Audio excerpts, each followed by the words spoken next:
일방적으로 지시하는 것은 되지 않습니다. 그래서 이 과정이 중요한 것이고요.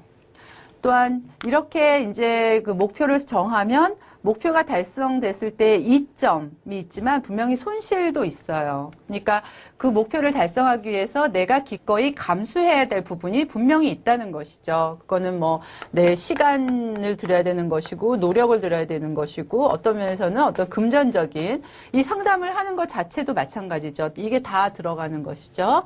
그러니까 이런 것들을 비교하고 그다음에 또 이 목표 달성을 했을 때 장애 요인이 있어요. 분명히. 그걸 방해하는 그런 요인들, 또 내가 극복해야 되는 요인들을 함께 파악을 해주면 훨씬 이 상담자가 자신이 상담을 진행하는 과정에서 어떤 그 장애나 또 어려움이 올 때 이해하기도 쉽고 또 그것을 극복하기 훨씬 쉬워지죠. 그냥 이런 것은 생각해 보지 않고 여기서 그냥 어떤 장밋빛 청사진만 보고 했다가는 금방 이런 장애나 어려움이 올 때 포기하고 그만두고 실망하기 쉽습니다.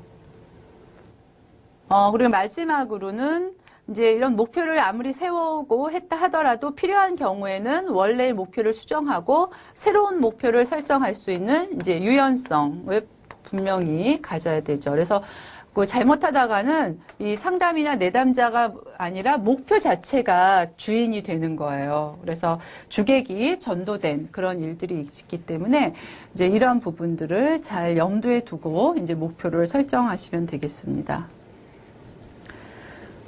그러면 이제 이런 내용이나 과제들이 이제 초기에 상담에서 이루어져야 되는 것이고요.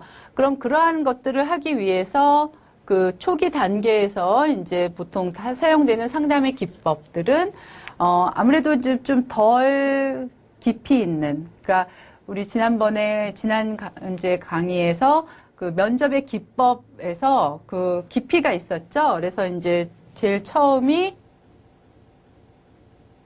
그렇죠. 경청, 그 다음에, 반영, 그 다음에 직면, 해석, 이제 이런 순서로 어떤 이제 면접 기법의 깊이가 있었는데, 초기 단계에서는 경청 정도, 그쵸? 그래서 관심 기울이기, 경청, 특히 이제 이 개방형 질문들, 그러니까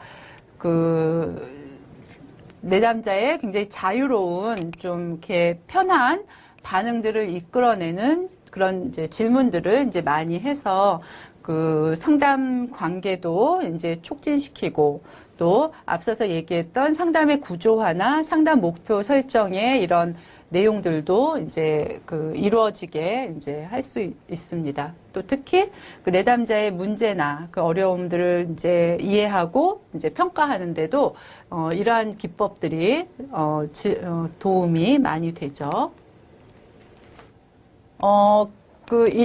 상담의 초기 단계에도 분명히 어려움이 있어요. 문제들이 있는데 어떠한 것이냐면, 일단 제일 어려운 게 비자발적인 내담자. 그래서 이러한 비자발적인 내담자는 해결 방법으로는 문제를 지각할 수 있는 기회를 늘려서, 그러니까 이 사람은 분명히 이제 자신이 끌려올 때 내가 하기 싫은 일을 해야 될 것이다.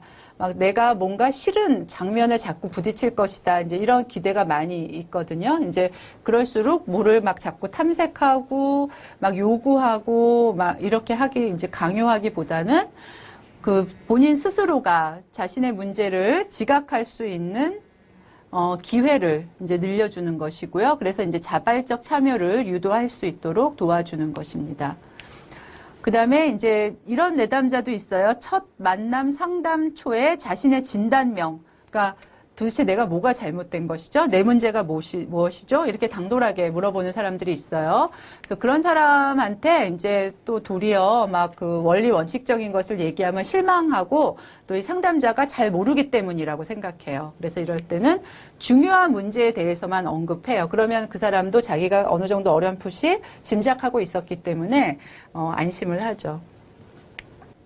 그다음에 이제 특정인을 심하게 비난하고 내면 세계를 공개하려 그러니까 남탓만 하는 경우예요. 자꾸 자신의 내면을 들여다보려 하지 않고 문제를 자꾸 외부 다른 사람에게 돌리려고 하는 것인데 이럴 때는 공감하고 이해해주는 자세가 중요해요. 이럴 때 그 내담자가 이러한 자세를 보이면 상담자는 반대극부적으로 비난하고 좀 그렇게 하기 쉬워요. 이제 오히려 그걸 꼬집어서 이제 꾸짖어주고 바로잡고 하는 이런 자연스러운 욕구가 생기거든요. 근데 그렇게 하면 안 되죠. 그렇지 않고 이 내담자가 자신의 어떤 수치심, 죄책감 때문에 사실 그러는 것이기 때문에 그것을 공감하고 이해하는 자세가 이제 중요합니다.